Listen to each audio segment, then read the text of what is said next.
I'm Dr. Bill Burman. I'm the Director of Public Health at Denver Health.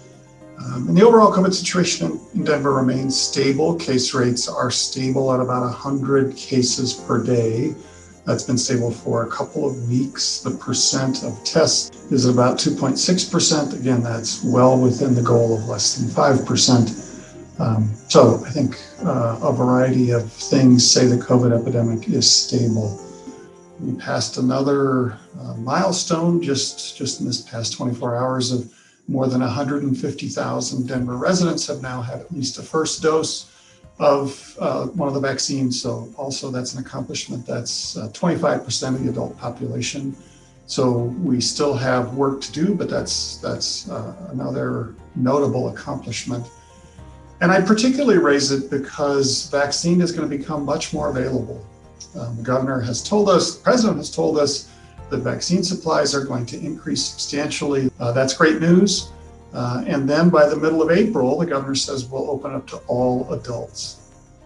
And I think the importance and the relevance of that specifically to Denver public schools is one of the ways to protect kids is to have families be vaccinated.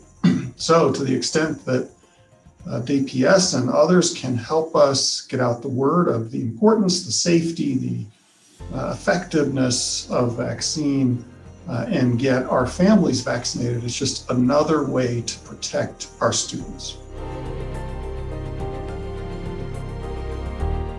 Yeah, I think we're blessed with three great vaccines. In a sporting analogy, these are home run vaccines. They work very well and they're very safe. I don't think there's one that should be preferred over the others. And my simple answer is whatever one you can get. I think they're all very effective, particularly at preventing what we most want to prevent, which is serious COVID that results in hospitalization or even death. They're all highly effective at that. And they're also effective at decreasing asymptomatic carriage and hence the risk of transmission to others. So the easy answer, whichever vaccine you can get.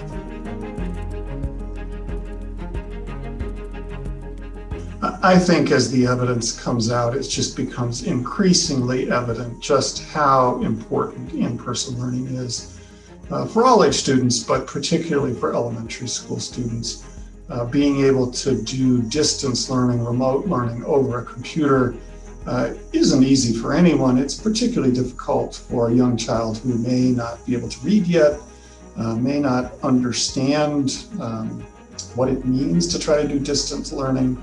And so not just for the learning part, but I think what's come out over the last few months is just the increasing recognition of the importance of social interaction, of social emotional learning, and that's important for all ages, but particularly for elementary students. So I think without a doubt, in-person learning has a health benefit, a dramatic health benefit for our students and for our community.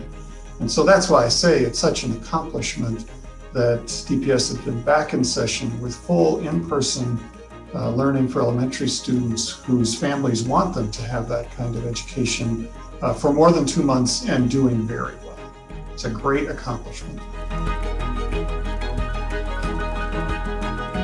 We're already looking forward to the time when we can help vaccinate students. We don't know when that time will be, but I don't think it's way off in the future, perhaps as early as late summer. And so we want to be fully prepared to start to vaccinate at least the older students as soon as vaccines have been approved for those age groups. Because yet it's another step we can do to make schools safe for students and staff and families.